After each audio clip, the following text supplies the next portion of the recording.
Anatoly Moskvin, a man of many talents, had a ghastly fascination: cemeteries.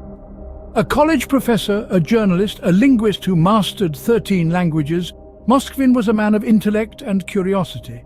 But behind the facade of academia, he harbored an unusual obsession. He was a self-proclaimed necropolist, an expert on cemeteries. His fascination was not a mere academic interest. It was a deep-seated passion that led him on a journey through 752 cemeteries in and around his hometown. He was not just a visitor, but a scholar of these silent cities of the dead. He meticulously documented his explorations, penning detailed reports with evocative titles like Great Walks Around Cemeteries and What the Dead Said. These chilling chronicles found their way into the public domain, published in a weekly newspaper aptly called Necrologies.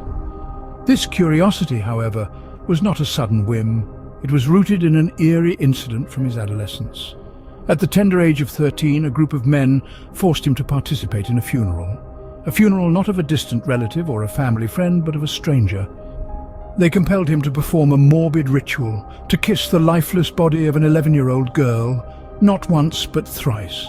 The girl's grieving mother then placed a wedding ring on his and her daughter's cold, lifeless fingers, binding them in a bizarre nuptial bond. This uncanny incident, this strange marriage, as Moskvin described it, sparked an irrevocable fascination with the dead. It spurred him to delve into the world of the departed, to spend nights in coffins, and to document the silent tales of the tombstones. His unusual interest, however, had a chilling origin. And as we shall see, this fascination would take a dark turn, leading him down a path that blurred the line between a scholarly interest and a macabre obsession. A path that transformed a cemetery scholar into the protagonist of a real-life horror story. He would never return. He referred to this event as his strange marriage. In his mind, it was a marriage that held deep significance, a union that was strangely useful to him. While most would recoil in horror at such an experience, for Moskvin it sparked a lifelong obsession with the dead. In the years that followed, he began to write about the dead. He meticulously documented each cemetery he visited, even going so far as to spend a night in a coffin trying to get closer to the world of the departed. His writings, his explorations, his obsession, all of it stemmed from that one disturbing incident in his childhood. That forced kiss, that strange marriage. It was the catalyst for a journey into the macabre, a journey that would lead him to become the infamous necropolist. This strange marriage was the beginning of a macabre journey. A journey that would eventually unravel into a real-life horror story, the likes of which are hard to comprehend. In 2009, the peace of the dead was disturbed. The hallowed grounds of cemeteries in and around Anatoly Moskvin's hometown were violated, graves desecrated and dug up. The final resting places of loved ones were no longer places of quiet reflection, but scenes of unspeakable horror. The Russian government was initially baffled. The desecrations were so widespread, so disturbing, they believed it to be the work of extremists. They were sure these acts of sacrilege were part of a larger, ominous plot to instill fear and chaos. But the truth was far more chilling. The real culprit was not a faceless group of extremists, but a single, seemingly harmless man. Anatoly Moskvin, the necropolist, was quietly continuing his strange obsession. He was not just visiting these cemeteries, he was exhuming the dead, disturbing their eternal slumber. He roamed the graveyards under the veil of night, his actions hidden in the darkness. During the day, he was a respected academic, a linguist, a journalist.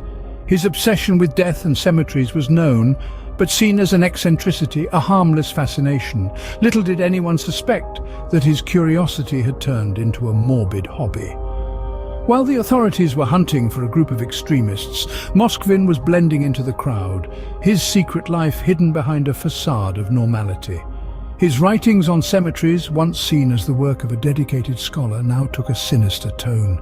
His fascination with the dead was not just academic, it was personal, it was pathological. For 2 long years, the desecrations continued. The community lived in fear, mourning not just their departed loved ones, but the peace that was stolen from them. The sanctity of death was violated, and the mystery surrounding these horrific acts only deepened the dread.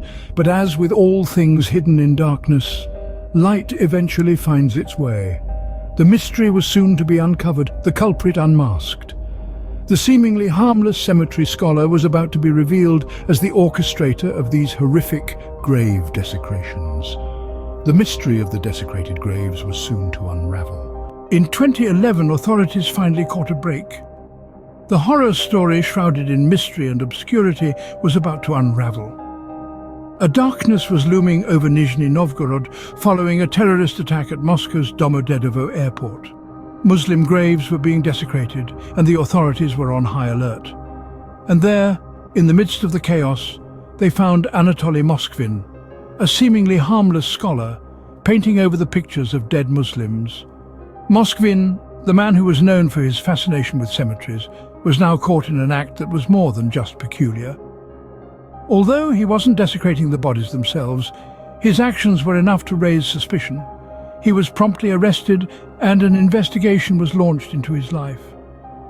Little did they know they were about to uncover a truth far more terrifying than they could ever imagine. As the authorities searched his apartment, they were met with an eerie sight. Life-size dolls, countless in number, were scattered across the rooms. Their hands were covered in fabric, their faces masked with makeup. At first glance, they seemed like a part of Moskvin's eccentric character, but as they dug deeper, the horrifying truth emerged. These were not mere dolls. These were mummified corpses of girls, their bodies distorted and desecrated to serve Moskvin's macabre fantasies. The horror didn't stop there. When the police tried to move these dolls, music began to play. Moskvin had embedded music boxes into their chest cavities, creating a chilling symphony of death. Among the items found in the apartment were a dried human heart and a piece of a gravestone, tokens of Moskvin's disturbing obsession with the dead. The man who had been a scholar, a linguist, a journalist, was now revealed to be a monster, a defiler of graves, a collector of mummified girls. His parents, who shared the apartment with him, were oblivious to his horrifying deeds. They believed their son was merely building large playthings, but what they found was beyond anyone's wildest nightmares. Inside Moskvin's apartment, a grotesque collection awaited. The dwelling was a macabre gallery of life-size dolls, a sight that would chill the blood of the most hardened observer. Yet, these were not mere playthings crafted from fabric and stuffing. These dolls were the mummified remains of human girls, their hands swathed in fabric, their faces painted with makeup, each one a silent testament to the horrifying duality of Anatoly Moskvin. Moskvin had transformed these tragic remnants of life into his companions, watching cartoons with them, talking to them. His reasoning for such grotesque acts was loneliness and an unfulfilled desire to have children.